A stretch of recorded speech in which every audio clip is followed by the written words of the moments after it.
محترم حضرات، مجھ سے بیشتر آپ نے بہت ہی اچھی تقریر سماعت فرمائی ہے، جس میں عقائد کی اصلاح، عمل کی اصلاح کی باتیں ہوئی ہیں۔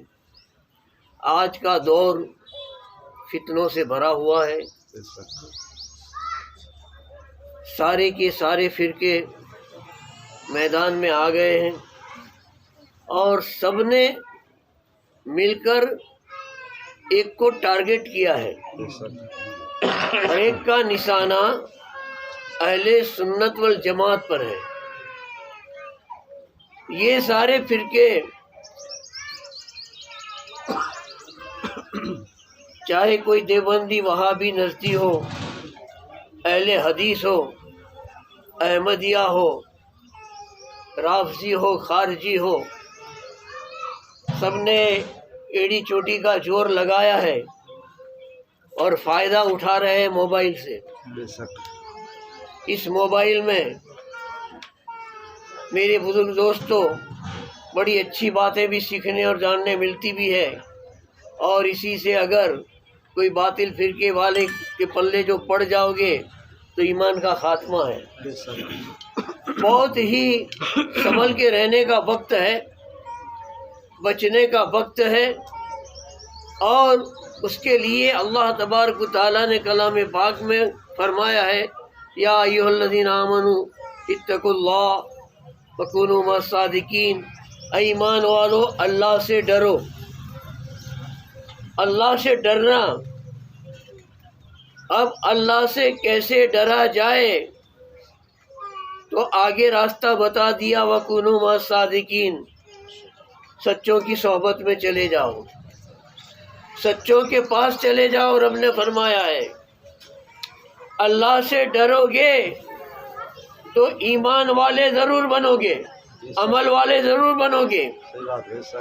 اتقوا اللہ، بندہ گناہوں سے بچتا ہے، جب خدا کا خوف پیدا ہوتا ہے تو گناہ سے بچتا ہے، عمل اچھے کرتا ہے، عمل والے بن جائے گا۔ عمل والے بن گئے تو اب یہ عمل کو سنبھالنا بھی ہے، بچانا بھی ہے۔ نماز پڑھ لی، نماز بیکار نہ جائے، روزے رکھ لیے، روزے بیکار نہ جائے، زکوٰۃ دے دی، زکوٰۃ بیکار نہ جائے، حج بیکار نہ جائے۔ ہمارے عمل صحیح اور سلامت رہے، اس کے لیے ضروری ہے سچوں کی صحبت اختیار کی جائے۔ سبحان اللہ، سبحان اللہ۔ ورنہ اگر باطلوں کی صحبت میں چلے جاؤ گے، نماز بیکار ہو جائے گی، روزے بیکار ہو جائیں گے، حج کچھ کام نہیں دے گی، زکوٰۃ ذرا بھی کام میں نہیں آئے گی۔ عمل کو بچانا ہے تو سچوں کے پاس جاؤ۔ کون ہے سچے؟ کون ہے سچے؟ رب نے یہ نہ فرمایا کہ مولوی صاحب کے پاس جاؤ، پیر صاحب کے پاس جاؤ، حافظ جی کے پاس جاؤ، قاری کے پاس جاؤ، قاضی صاحب کے پاس جاؤ، مفتی صاحب کے پاس جاؤ۔ یہ نہیں کہا، رب نے کونوا مع الصادقین کہا ہے۔ سبحان اللہ، بے شک، اس لیے کہ پیر صاحب بھی کھوٹے ہیں، بے شک۔ مولوی صاحب بھی جھوٹے ہیں، مفتی اور مولوی بھی بڑے بڑے آج گمراہ خود تو ہوئے ہیں، دوسروں کو کر رہے ہیں۔ رب نے یہ کہا کہ پیر ڈھونڈ تو سچا ڈھونڈ، عالم ڈھونڈ تو سچا ڈھونڈ، امام ڈھونڈ تو سچا ڈھونڈ، تو استاد ڈھونڈ تو سچا ڈھونڈ، سچے کے پاس جا، کہیں جھوٹا کے پاس تو بھٹک نہ جائے۔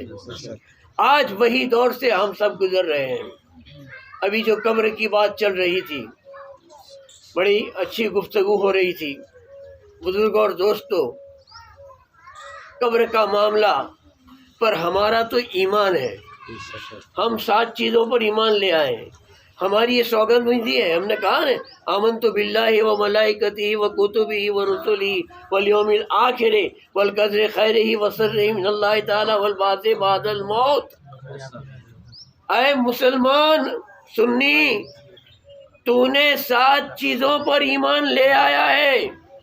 ایمان لانے کے بعد اس 7 میں سے کسی ایک پر بھی تو نے ذرا بال برابر بھی شک کیا تو ایمان سے گیا. بے شک صحیح بات ہے. تو نے کہا کہ میں ایمان لایا اللہ پر، اس کے فرشتوں پر، اس کی کتابوں پر، اس کے رسولوں پر، آخرت کے دن پر، اچھی اور بری تقدیر پر، اور پھر مرنے کے بعد اٹھائے جانے پر. بے شک. قبر کا معاملہ آخرت کے ساتھ تعلق رکھتا ہے. اب تجھے سوال پیدا ہوتا ہے کہ قبر کے اندر فرشتے کیسے جاتے ہیں، کہاں سے آتے ہیں، کہاں سے جاتے ہیں؟ ہم جگہ تو نہیں رکھتے، آ کے کہاں کھڑے رہتے ہیں؟ میرے بزرگ دوستو، باطل فرقوں نے یہ کہا کہ حضور کیسے آتے ہیں. ارے ذرا غور کیجئے،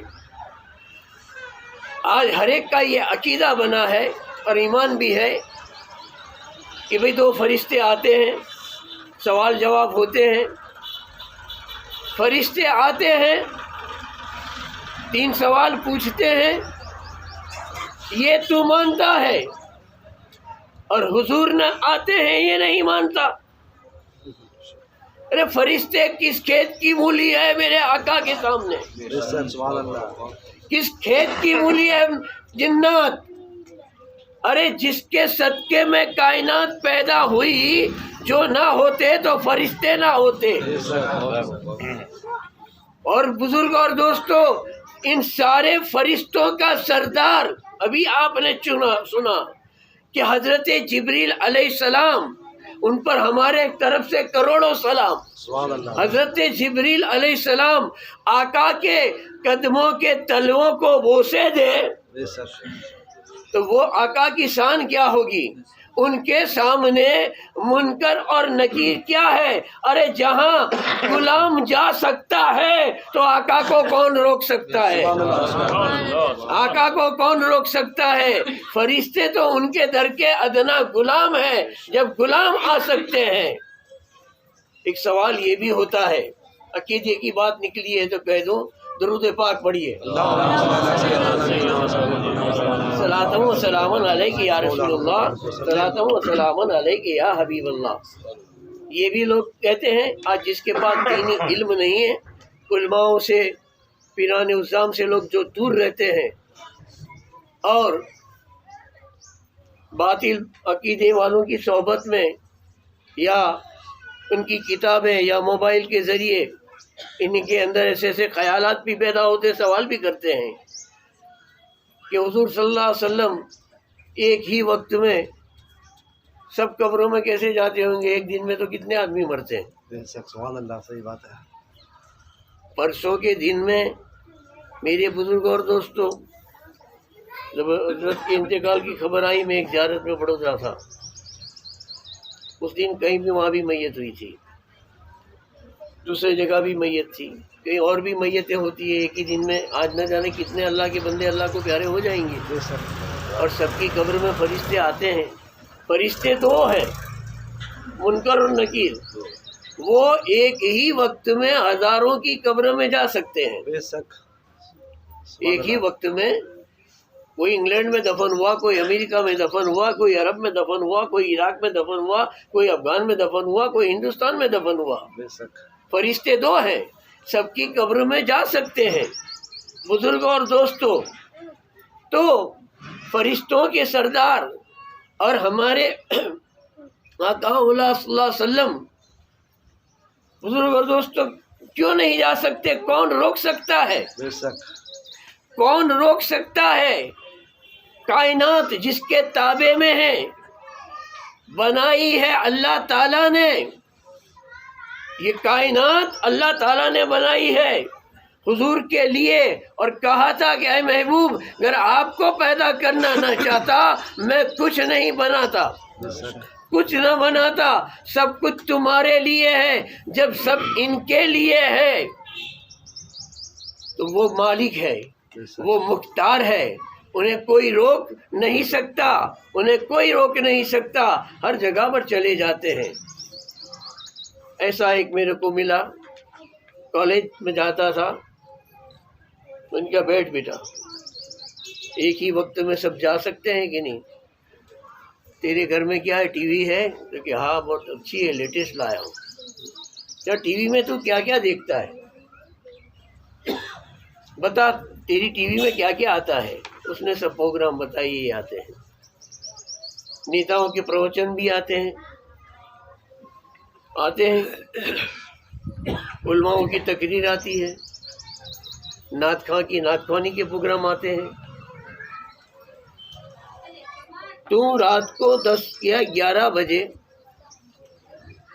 اپنی ٹی وی کے اندر مولانا طاہر القادری کی تقریر سنتا ہے، تو اسی وقت تیرا پڑوسی بھی اس کے گھر میں تقریر میں مولانا طاہر القادری کو دیکھ رہا، سن رہا ہے۔ بے شک، سبحان اللہ۔ احمد آباد میں ہزاروں لوگ دیکھ رہے، سن رہے ہیں، بڑودے میں، سورت میں، گجرات میں، پورے ہندوستان میں، ارے جہاں جہاں اس کا کنیکشن ہے وہاں دنیا کے ہر دیشوں کے اندر وہی ٹوپی، وہی جبہ، وہی لہنگا، وہی انداز، وہی مائک، وہی ٹیبل، وہی کتابیں سامنے ہیں، اور طاہر القادری کو ایک ساری دنیا دیکھ رہی ہے، سن رہی ہے اپنی اپنی ٹی وی کے اندر۔ طاہر القادری ایک ہے کہ ہزار ہے؟ سبحان اللہ۔ ایک ہے کہ 1000 ہے کہ 1 لاکھ ہے؟ لاکھوں کے گھروں کے اندر طاہر القادری کو لوگ دیکھ رہے ہیں۔ ارے تیری سائنس کا یہ کمال ہے، تیرے انسان کے بنائے ہوئے سائنسداں نے بنائی ہے ٹی وی، جنت میں سے تو نہیں آئی۔ انسان کی عقل جب اتنا کمال رکھتی ہے تو میرے خدا کی قدرت کیوں کمال نہ رکھے؟ انسان جب اتنا کمال کر سکتا ہے تو مصطفیٰ جان رحمت کو کون روک سکتا ہے؟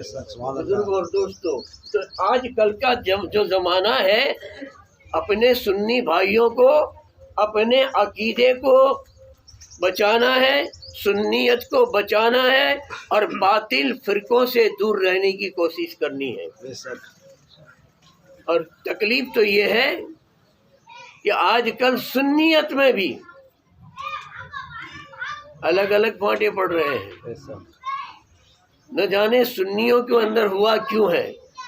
میں نے سوچا، غور کیا، آقا صلی اللہ علیہ وسلم نے فرمایا تھا میری امت پہ ایک ایسا وقت آئے گا، ایسا وقت آئے گا کہ ہتھیلی میں انگارے کو، آگ کو پکڑ رکھنا اور ایمان کو بچانا برابر ہو جائے گا۔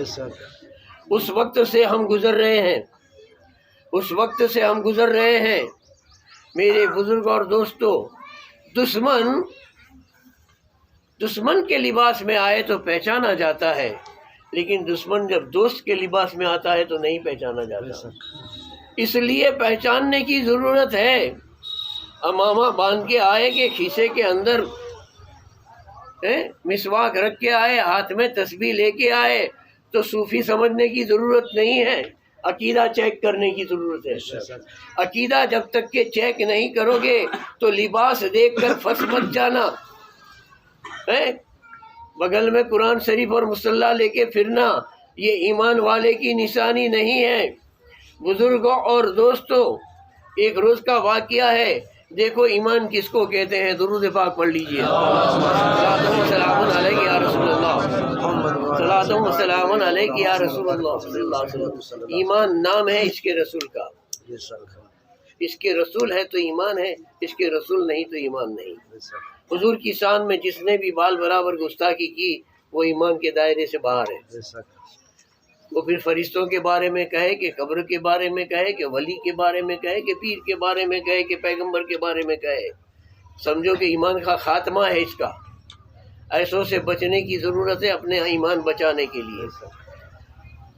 ایک روز حضرت بلال حبشی رضی اللہ تعالی عنہ کا کرسچین یعنی عیسائی پادری سے مقابلہ ہو گیا۔ عیسائی پادری جو بہت بڑا عالم ہے، آسمانی کتابوں کا علم رکھتا ہے، اور حضرت بلال تو بالکل ان پڑھ تھے، مدرسے کا دروازہ جس نے نہیں دیکھا، اور بالکل غریب تھے،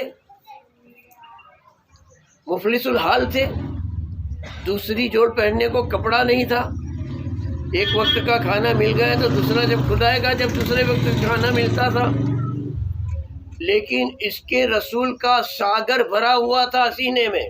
سبحان اللہ۔ ان کا ظاہر کچھ اور تھا باطن کچھ اور تھا. عیسائی پادری نے حضرت بلال حبشی سے کہا میاں تمہارے نبی کرتے ہمارے نبی کا مرتبہ بہت بڑا ہے. سبحان اللہ. بے شک. تمہارے نبی سے ہمارے نبی کا مرتبہ بہت بڑا ہے. حضرت بلال نے کہا دلیل کیا تیرے نبی کا مرتبہ بڑا ہے؟ کہ ہمارے نبی عیسیٰ روح اللہ جو تھے وہ مٹی کی چڑیا بناتے تھے, اس پہ دم کر دیتے تھے, پھونک مار دیتے تو چڑیا کے اندر جان آ جاتی تھی, چڑیا اڑنے لگتی تھی. مردوں کو زندہ کر دیتے تھے, کوڑیوں کو اچھے کر دیتے تھے. دیکھو ہمارے نبی کی یہ معجزے ہیں, تمہارے نبی میں یہ معجزے نہیں ہیں. تو آپ نے کہا کہ دیکھ بھائی تو تیرے مذہب کا بڑا عالم ہے, میں میرے مذہب کا عالم تو نہیں ہوں, لیکن ایک بات جانتا ہوں, سن لے کان کھول کر. تو کہتا ہے کہ تمہارے نبی سے میرے نبی کا مرتبہ بڑا ہے اور تو دلیلیں دے رہا ہے. میں ایک ہی دلیل دوں گا میرے نبی کے بارے میں. سبحان اللہ. بے شک. ایک نبی یہ میں دلیل دینا چاہتا ہوں. معراج کی رات میں مسجد اقصیٰ میں جب 2 رکعت نماز پڑھائی گئی, سارے انبیاء حاضر تھے. حضرت آدم علیہ السلام سے لے کر حضرت عیسیٰ روح اللہ تک 1,24,000 نبی وہاں انتظار کر رہے تھے, ہاتھ باندھے کھڑے رہے تھے. کس کا انتظار تھا؟ میرے آقا مصطفیٰ جان رحمت کا انتظار کر رہے تھے. اور سارے مقتدی بن کے پیچھے کھڑے تھے. میرے نبی امام بن کے مصلی پر آگے کھڑے تھے. بتا تیرے نبی مقتدی تھے کہ نہیں, اور میرا نبی امام تھا کہ نہیں؟ سبحان اللہ. بے شک. بتا امام کا مرتبہ بڑا ہے کہ مقتدی کا مرتبہ بڑا ہے؟ لاجواب کر دیا. کس نے؟ اس کے رسول نے. سبحان اللہ. بے شک. رسول کی محبت نے. ایک ان پڑھ نے زبردست عالم کے منہ پہ تھپڑ مار دی, اس نے قبول کر لیا. تو میرے بزرگ اور دوستو, کل قبر کے اندر بھی اگر سوال اور جواب میں آسانی چاہتے ہو تو عاشق رسول بنو. سبحان اللہ. بے شک. اس کے رسول کا سرمایہ لے کے جاؤ. میرے بزرگ اور دوستو, فرشتے کہہ دیں گے کہ یہ تو غلام مصطفیٰ ہے, چلو سوال پوچھنے کی ضرورت ہی کہاں ہے. عشق کا سرمایہ ایسا ہونا چاہیے. بزرگ اور دوستو, میں نے جو آیت کریمہ تلاوت کی اس کا صرف ترجمہ سن لو, وقت نہیں ہے کہ اس پر زیادہ روشنی ڈالی جائے. اللہ تعالیٰ وعدہ کرتا ہے, وعد اللہ الذین آمنوا وعملوا الصالحات منہم مغفرۃ واجرا عظیما. اللہ وعدہ کرتا ہے ان سے جو لوگ ایمان لے آئے اور اچھے عمل کریں. کیا کریں؟ ایمان اور اچھے عمل لے کے آئے تو میں ان سے اس بات کا وعدہ کرتا ہوں میں ان کی مغفرت کر دوں گا بے شک. اور اور بڑا بدلہ یعنی جنت دے دوں گا. سبحان اللہ. یہ اللہ کا وعدہ ہے. مغفرت چاہتے ہو؟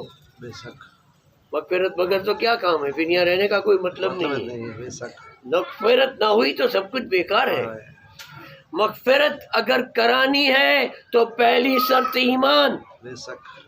دوسری شرط صالح عمل. اچھے عمل کی بھی ضرورت ہے اور ایمان کی بھی ضرورت ہے. ایمان والے بننا ہو تو عاشق رسول بنو, اچھے عمل کرنے والے بننا ہو تو 3 حق ادا کرو. سبحان اللہ. بے شک. حقوق اللہ ادا کرو, اچھے عمل ہے. حقوق العباد ادا کرو, اچھے عمل ہے. حقوق النفس ادا کرو, اچھے عمل ہے. نماز پڑھنا اللہ کا حق ادا کرنا ہے. روزہ اللہ کا, زکوٰۃ, حج, یہ سب اللہ کے حق ہے, وقت پر ادا کر دو, یہ بھی صالح عمل ہے. حقوق العباد میں ماں اور باپ کا حق سب سے پہلے ہے. بے شک. ان کی خدمت کرو, ان کی اطاعت کرو, ان کی پیروی کرو, ان کے سامنے اف تک مت کرو. یہ ماں باپ کے حق کے بعد بھائی بہن کے حق ہے, رشتہ داروں کے حق ہے, پڑوسیوں کے حق ہے. حقوق العباد ایسا سخت معاملہ ہے کہ اگر کسی نے کسی بندے کا حق ادا نہیں کیا ہے تو جب تک کہ اس بندے کا حق کے معاملے میں فیصلہ نہیں ہوگا تب تک کہ اللہ نہ حج قبول کرے گا, نہ نماز قبول کرے گا, نہ روزے قبول کرے گا.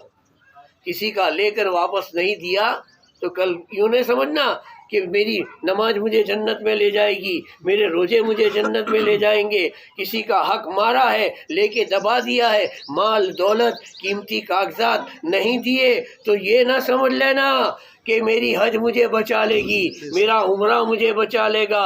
اس دن وہ بندہ کہے گا مولا 10,000 لیے تھے واپس نہیں دیے، بے شک یہ وہ تیرا بندہ ہے، یہ حج تو پڑھ کے آیا ہے، پوچھو میرے 10,000 باقی رکھ کے آیا ہے۔ اللہ تعالیٰ کہے کہ دے دے اس کے پیسے، بے شک فیصلہ ہوگا۔ اب وہاں تو پیسے ہوئیں گے نہیں، گاندھی صاحب نوٹ وہاں نہیں ہوئے گی، تو کیا کیا جائے گا؟ مولا تعالیٰ کہے گا تیری حج اس کو دے دے، تیری نماز اس کو دے دے، 10,000 کے بدلے میں نماز بھی جائے گی، حج بھی جائے گی، روزے بھی جائیں گے۔ بندہ خالی ہو جائے گا، عمل بغیر کورا۔ اللہ کہے گا اے فرشتوں لے جاؤ اس کو جہنم میں ڈالو، اب اس کے نام عمل میں کچھ بھی نہیں بچا۔ بے شک فیصلہ ایسا ہوگا۔ اگر کسی کے پاس نماز نہیں ہے، روزے نہیں ہیں، حج نہیں ہے، تو کیا کیا جائے گا؟ سامنے والے کے گناہ تو لے لے، بے شک گناہ لے لے، اس کے گناہ لے کر جہنم میں جانا پڑے گا۔ یہ ہے حقوق العباد۔ میں زیادہ نہیں کہنا چاہتا۔ آج دنیا کے اندر لوگ دکھاوے کی نمازیں، حج روزے سب کرتے ہیں، لوگوں کے بھائی بھائی کا حق مار رہا ہے، بیٹا باپ کا حق مار رہا ہے۔ ارے کہاں کہاں میں کیا کیا کہوں، غلط غلط جھوٹے جھوٹے دستاویز کر کے تیسرے کی زمینیں بیچ کے نوٹوں والے بن رہے ہیں، بے شک پھر کیس چل رہے ہیں۔ ارے کیا ہے کہ فلاں حاجی صاحب، کیا کر رہے ہیں حاجی صاحب، کیا کر رہے ہیں نمازی؟ میرے بزرگ اور دوستو، حقوق العباد معمولی مت سمجھنا، اس کے بارے میں اللہ تعالیٰ نے سختی سے کام لیا ہے۔ اور اس کے بعد تمہارا تیسرا حق ہے حقوق النفس۔ بے شک اسلام راہبوں کا مذہب نہیں ہے، یہ سنیاسیوں کا مذہب نہیں ہے۔ اسلام کہتا ہے کھاؤ پیو کولو وشربو، اللہ تعالیٰ فرماتا ہے کھانے پینے کی منائی نہیں ہے، حلال کھاؤ حلال پیو، بچہ بچی جوان ہو جائے شادی کر دو، اس کے نفس کا حق ہے۔ اور جب اسے روک دیا جائے گا تو اس کی ضرورت پوری کرنے کے لیے بندہ گناہ کا کام کرتا ہے، کوئی چوری کرتا ہے، کوئی جھوٹ بولتا ہے، کوئی فریب کرتا ہے، کوئی دھوکہ بازی کرتا ہے اپنی نفسانی ضروریات پوری کرنے کے لیے۔ تو حلال کی روزی کماؤ۔ اللہ تعالیٰ فرماتا ہے حلال کی روزی کمانا میرے نزدیک عبادت ہے۔ یہ رمضان المبارک کا مہینہ ہے، ہم پر روزے اللہ نے فرض کیے ہیں۔ یا ایھا الذین آمنوا کتب علیکم الصیام کما کتب علی الذین من قبلکم لعلکم تتقون۔ روزے کیوں فرض کیے ہیں؟ ہماری بھلائی کے لیے، بے شک ہمارے فائدے کے لیے ہے۔ اے ایمان والو، تمہارے سے پہلے والوں پہ ہی روزے فرض تھے۔ آدم علیہ السلام نے 3 روزے رکھے، ہر مہینے کی 13ویں 14ویں 15ویں کا۔ موسیٰ علیہ السلام ہر شنیچر کو روزہ رکھتے تھے۔ داؤد علیہ السلام ہر ایک دن کو چھوڑ کے روزہ رکھتے تھے۔ کہنے کا مطلب اللہ تعالیٰ کا یہ ہے کہ تم پر میں نے سختی نہیں کی ہے، زبردستی اور زور نہیں ہے۔ انسان روزہ رکھ سکتا ہے، اس میں روزہ رکھنے کی قوت اور طاقت ہے۔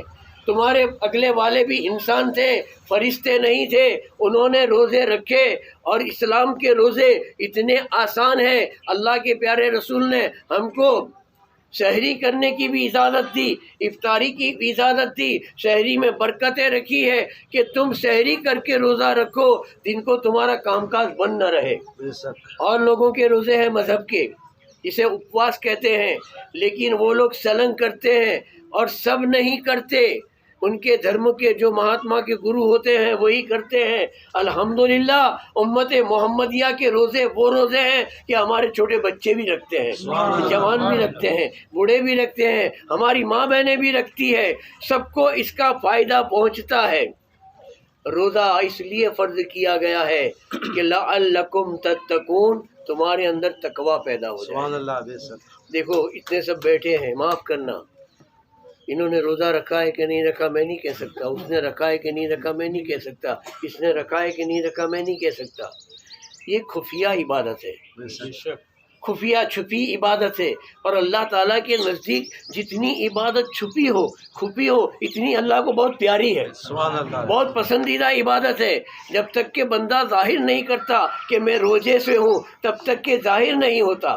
تو یہ چھپی عبادت ہے، اس کے اندر تقویٰ ہے۔ تقویٰ کیا ہے؟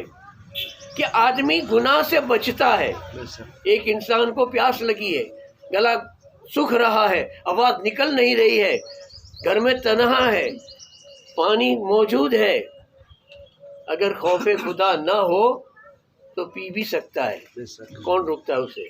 کوئی نہیں پی لے، بار ڈھونگ کرے کہ میں نے روزہ رکھا ہے۔ لیکن یہ بہت بڑا گناہ ہے، اس سے بڑا کوئی گناہ ہو نہیں سکتا۔ لیکن ایسا کون کرے گا؟ کوئی کم نصیب کرتا ہے۔ سچا مومن ہرگز نہیں کرے گا، جان کیا چلی کیوں نہ جائے وہ روزہ نہیں توڑے گا۔ بے شک تنہائی میں بھی اللہ سے ڈرنے کا سکھاتا ہے روزہ۔ بے شک اللہ سے ڈرنے کا سبق ملتا ہے روزے سے، کہ بھئی کھانا حلال کا ہمارے سامنے ہے، پانی حلال کا ہے، دودھ ہے، شربت ہے، طرح طرح کے ڈرنکس ہمارے سامنے ہیں، ہم نہیں پیتے، کھانا ہمارے سامنے ہے، لذیذ کھانے ہمارے سامنے ہیں، ہم نہیں کھاتے، یہاں تک کہ شادی شدہ ہماری نکاح شدہ بیوی ہمارے پاس میں ہے، ہم اس سے صحبت نہیں کرتے روزے کی حالت میں۔ یہ ایسا کیوں؟ اللہ تعالیٰ کہتا ہے کہ 1 مہینہ، اے میرے بندے 1 مہینہ یہ ٹریننگ کر لے، بے شک حلال سے بچ جا، کھانا حلال کا ہے، پسینے کی کمائی کی روٹی پڑی ہے، نہیں کھاتا۔ کیوں نہیں کھاتا؟ کہ روزے سے ہوں، اللہ نے منع کیا ہے، روزے کی حالت میں نہیں کھا سکتا، روزے کی حالت میں نہیں پی سکتا، حلال بھی نہیں پیتا، حلال بھی نہیں کھاتا، حلال بیوی کے پاس بھی نہیں جاتا، اس لیے کہ روزے کی حالت میں ہے۔ 1 مہینے کے روزے رکھے تو اس نے اللہ کے حکم کو سر پر رکھ کر عمل کرتے ہوئے ثابت کیا کہ فرمان الہی ہے، روزے کے اندر یہ چھوڑ دو، یہ چھوڑ دو، وہ چھوڑ دو، چھوڑ دیا، حلال چھوڑ دیا۔ کیا؟ حلال چھوڑ دیا۔ اللہ تعالیٰ کہتا ہے کہ 1 مہینے تو نے حلال چھوڑا، اب باقی کے 11 مہینے میں حرام بھی چھوڑ دے، سبحان اللہ حرام کھانا چھوڑ دے، حرام پینا چھوڑ دے، ناجائز عورتوں کے پیچھے جانا چھوڑ دے، چھوڑ دے۔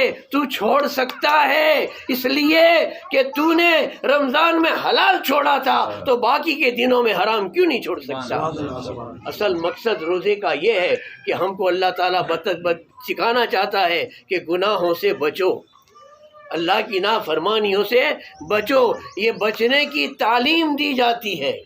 بزرگ اور دوستو، وقت ہو چکا ہے، زیادہ وقت لے لیا ہے۔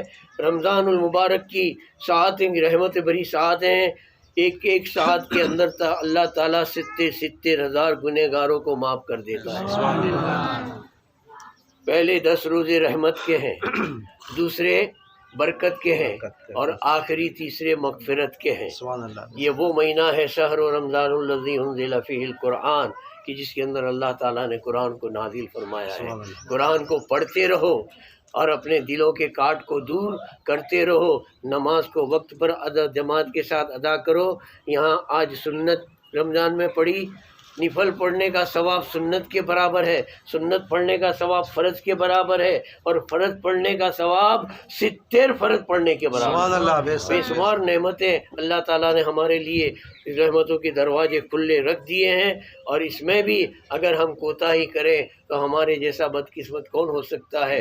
وہ اللہ تعالیٰ سے دعا کریں، رب کریم اس کے پیارے حبیب صلی اللہ علیہ وسلم کی صدقے طفیل میں ہم سب کو سچی اور اچھی باتیں سمجھنے کی توفیق عطا فرمائے، اور اپنے عقیدے اور اعمال کی اصلاح کر کے اس کی حفاظت کرنے کی توفیق عطا فرمائے۔ آخر میں دعا کروں کہ مولا تعالیٰ تیرے پیارے حبیب صلی اللہ علیہ وسلم کی نال پاک کے صدقے میں مرحوم بچوسا باپو کی بال بال کروٹ کروٹ مغفرت فرما کر انہیں جنت الفردوس میں اعلیٰ مقام عطا فرمائے۔